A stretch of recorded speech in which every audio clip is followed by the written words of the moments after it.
sur les dossiers que j'ai, il y a la société GAD. Vous savez, cet abattoir. Oui, oui. Il y a dans cette société une majorité de femmes.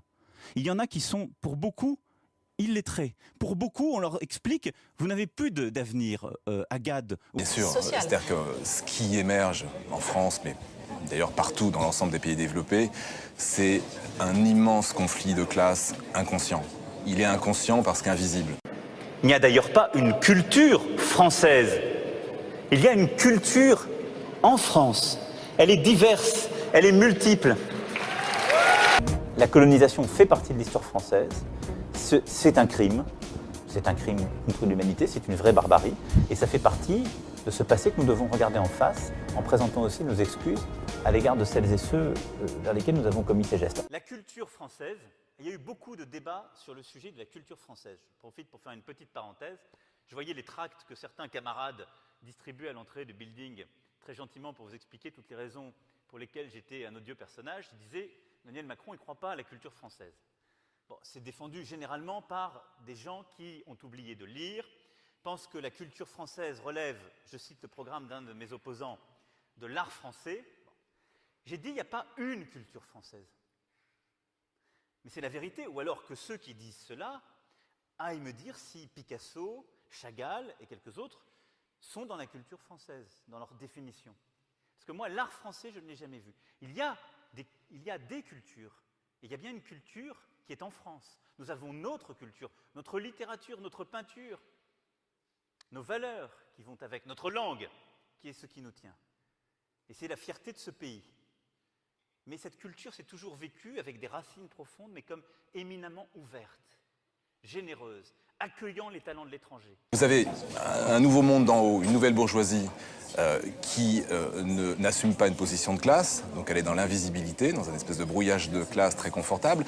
Et puis vous avez en dessous, on va dire, un nouveau prolétariat qui n'a pas de conscience de classe, donc c'est parfait, on est dans le brouillage, etc. Sauf que quand on regarde les chiffres, ce qui se passe ici et ailleurs, on a aujourd'hui un conflit de classe majeur qui est absolument visible. Visible territorialement. Aujourd'hui, les grandes métropoles sont celles qui portent Macron. La France périphérique est celle qui a porté le vote Le Pen. Ça se clive énormément socialement. Mais moi, je n'ai pas le leçon à recevoir. Si vous n'aimez pas que la France soit bloquée, arrêtez de la bloquer. Mais voilà. Ce qui a bloqué la France, c'est le 49.3, monsieur Macron. Et quant aux remarques sur son costume, La meilleure façon de se payer un costard, c'est de travailler. Voilà. C'est de travailler. Mais donnez du travail. Ne pensez pas une seule seconde que si demain vous réussissez vos investissements ou votre start-up, la chose est faite. Non. Parce que vous aurez appris dans une gare. Et une gare, c'est un lieu où on croise les gens qui réussissent et les gens qui ne sont rien. Parce que c'est un lieu où on passe. Parce que c'est un lieu qu'on partage. Je serai d'une détermination absolue.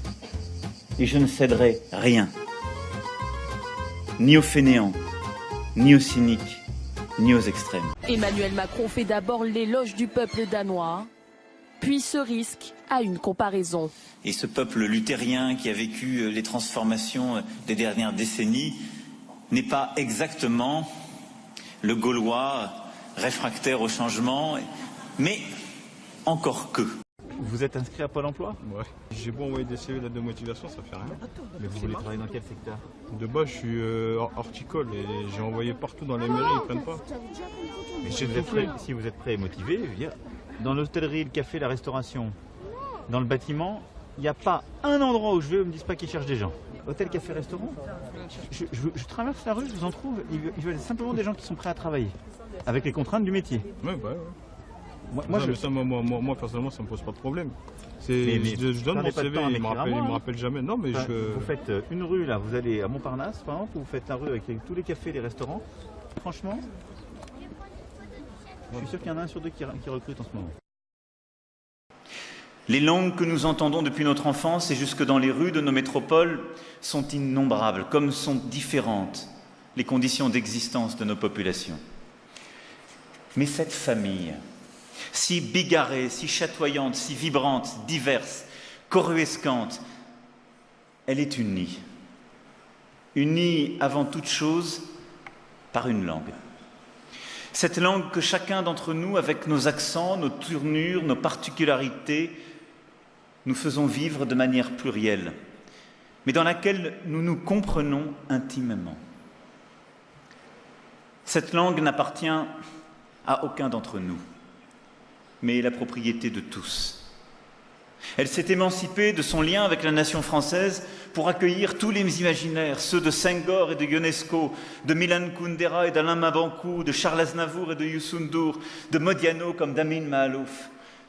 Je pense qu'il n'y a pas de projet de société, pas de projet politique au niveau national et européen si nous n'apportons pas une réponse claire à nos classes moyennes et à nos classes laborieuses.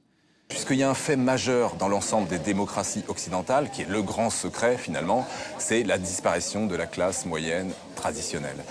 On est dans un effondrement de la classe moyenne et évidemment, ça voulait dire quoi? Ça veut dire que le modèle économique mondialisé, il allait cliver les choses très très fortement. Il faut surtout pas le dire, surtout pas le montrer. Ça ne répond pas à la crise Non, pour vous. Le problème n'est pas la suppression des taxes. Le grand absent de cette réponse, c'est la réforme de l'État que tout le monde attend. La réforme institutionnelle. Une réforme du fonctionnement de l'État. Il n'y a pas besoin de modifier la Constitution pour ça. Ce qui est sûr, c'est que beaucoup de l'effort que consacrent les Français à travailler, à produire des richesses pour notre pays, pour nous tous, est mangé par un appareil d'État qui n'assume plus par ailleurs ses missions. Donc j'entends tout ce qu'on dit sur les baisses de taxes. Alors attention, parce que si on baisse les taxes, il va falloir diminuer les services. Non, il y a une réforme de fond de l'État à engager. Mais est-ce que le gouvernement... Tout le monde l'attend. Et effectivement, tant qu'elle ne sera pas sur la table de manière durable, on ne pourra pas diminuer le périmètre de l'État, rendre aux Français ce que l'État leur prend pour l'instant de manière injuste. Et tant que cette réforme n'est pas sur la table, il ne se passera rien. Ce que je veux dire par là, c'est que tout ça n'est pas socialement durable. On a un modèle qui crée des richesses, la France ne s'effondre pas en termes de PIB, etc., mais qui n'intègre pas. C'est toute la difficulté. Si on continue dans cette direction, ça va vraiment très mal se terminer.